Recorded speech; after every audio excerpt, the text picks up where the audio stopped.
Hello, everybody. Long time no see. I wanted to talk today a little bit about a topic that's been on my mind quite a lot the last few weeks, and that's should creatives be using artificial intelligence? And this is like a very divisive issue these days, and I'm not a centrist on a lot of issues, but I've kind of been an AI centrist for about as long as AI has been around. And so this moral quandary in my head is really messing with me because I still don't fully know my own thoughts. So I decided, why not whip out a camera and ramble into it for a little bit, and maybe by the end, I'll know what the right thing to do is. So uh, you can go on this channel and you can find multiple instances of me using AI. So I'm definitely not an AI hater, at least not enough to avoid using it altogether. I've used AI for visuals. I have lore videos on this channel. Every word of the lore was written by me. It was narrated by me. It was even edited, those videos, by me. But the backdrops for those videos that depict what I'm narrating, those are very obviously AI generated. And it's because it's audio content, really. Like, it's just there to be a backdrop. I'm not really intending for people to stare dead into the screen for the whole however long I'm narrating. It's more of a listen, and this is just filler. And if you've seen my Twitter, then you know for like quick Twitter posts, I've used AI visuals as well. It's cheap throwaway nonsense because that's what AI art ultimately is. Whether it's visuals, whether it's writing, whether it's music, it's cheap junk, and I've treated it as such because it's really not good for much else from a creative standpoint. So I understand there's a visual element in advertising in social media, and so yeah, I'll make like a little thumbnail or a little graphic, and throw that up on Twitter. So when people are scrolling by, maybe they stop for a second. And I've used it for thumbnails on my Patreon posts. You can find a link to that down below if you're looking for some fast-paced fantasy reading. When I upload a new chapter every week, I throw up a little AI-generated image that kind of depicts what's going on in one scene in that chapter. But it kind of bothers me lately.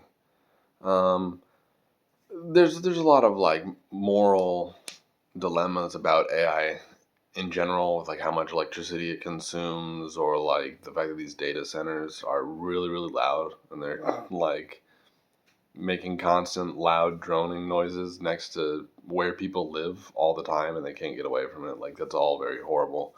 And now there's the whole thing where they are scanning books and then destroying books for the ultimate goal of like getting rid of written records to just have everything be filtered through an AI. Like, that's genuinely cartoonishly evil, insane stuff. So, but the debate that I always see on Twitter is, AI art, because artists on Twitter are some of maybe the most entitled people on the planet. And I don't know the original tweet, but it was about, AI art being a punishment from God for them being so entitled. And maybe that's the case. But um, ultimately, as I was saying earlier, it's cheap. So I've never let AI touch my writing. I've never let AI touch my outlining process. I've never let AI touch my brainstorming. Everything that you've written or everything that you've read in the Glorybound series was written, conceived, and thought out and tweaked entirely by me and edited by a real person, my editor. And to throw that up next to cheap generated AI visuals feels a little wrong in some sense. You know, it's like taking a Lamborghini and trying to paint it with a Sharpie. It makes something good look shitty by by wearing it. And so I think at this point that creatives should not use AI for very much. I think AI visuals are probably not the way to go because it, like I said, cheapens the look of the product. So I don't do any of my own visuals. I am working on some low level kind of visual stuff myself that's not released so far. Um, but most of like the art, I've got a copy of my book here. This art was not done by me. I have a great cover artist. I love him.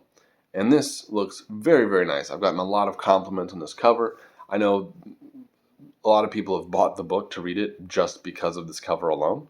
So it's doing its job, and it looks quite cool. It portrays, there's an actual scene in the book, so it portrays what's going on very well, and I love it, and a lot of other people love it. So to have this beautifully designed cover and throw up next some AI slop of what's happening in a different scene in this book, it kind of detracts from the effort that I've put in, the hundreds, if not thousands of hours into writing this book and the sequel that's going to be coming out here in a few months.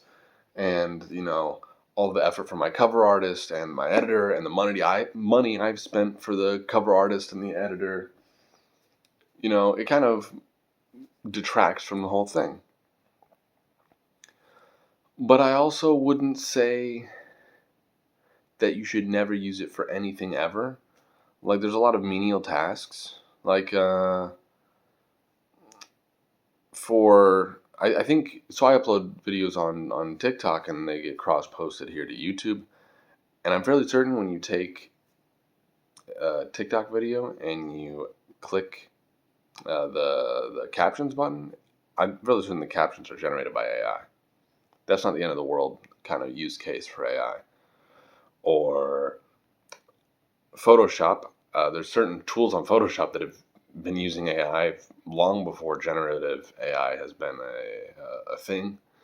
And so the AI in and of itself is kind of a buzzword, but I'll try to keep things limited to just on a creative scale.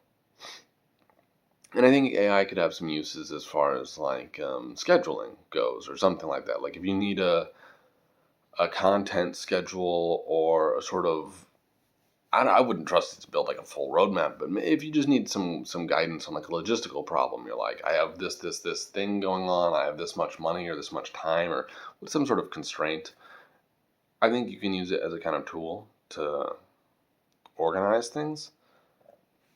But to have it full on make something for you, I'm still torn on like thumbnails. We'll see. Does this video have an AI thumbnail or not? Because the point of a thumbnail is to get people to click the video, much like a book cover is designed to get people to read a book. And you can tell when an AI thumbnail is being used. But from YouTube's own data, AI thumbnails perform actually quite well to the point that YouTube's having to like GIMP the performance of these videos manually because the AI thumbnails are working too well. So it's kind of like the reverse of book covers, because I know a lot of people will not read a book if the book cover is AI. I wouldn't personally. If I notice that a book has an AI cover, I won't bother to read the first page. I won't bother to read the back of the book. But with a YouTube video, I am fully aware. I watch tons of YouTube videos that have AI thumbnails, and so a lot of people don't even notice. So, is a YouTube thumbnail okay? Is it not? Like morally, I think it's fine. And like with the Twitter stuff, the Twitter graphics, I think it's fine overall, but I just think it kind of also cheapens the look. So the line I'm going to draw is if you're an AI artist of any, or if you're an artist rather of any kind, a visual artist, a writer, whatever it may be, I would not use AI in the creative process because creation is kind of like a sacred act where, humans are the only beings on earth that create art. And to delegate that to a machine kind of defeats the whole purpose. The reason it is slop is because it is soulless. It was not created by any inspiration or any personal emotion or memory or bias or any of that. It's nothing. So, like, I thought about using AI for reference images for the cover of book 2 that I've commissioned. But in the end, I decided not to because I didn't want to taint my cover artist's vision. He has a vision, an artistic vision that I cannot do because I'm not a visual artist. But why would I want, even if AI could like make the composition of something I wanted or give a good idea better than I could draw in Microsoft Paint, why would I corrupt an artist's vision of a certain work by even letting them see AI and maybe pick up certain details that they wouldn't have included or would have done differently had they not? And in the same way, if you're a writer, the reason, like, I've been tempted a couple times to use AI for brainstorming when I get stuck on a problem, but I've never done it because the act of creation is the fun part of writing. Why would I want to delegate that to a machine? Why would I want to take that joy away from myself? I'm robbing myself of the best part of the thing that I love.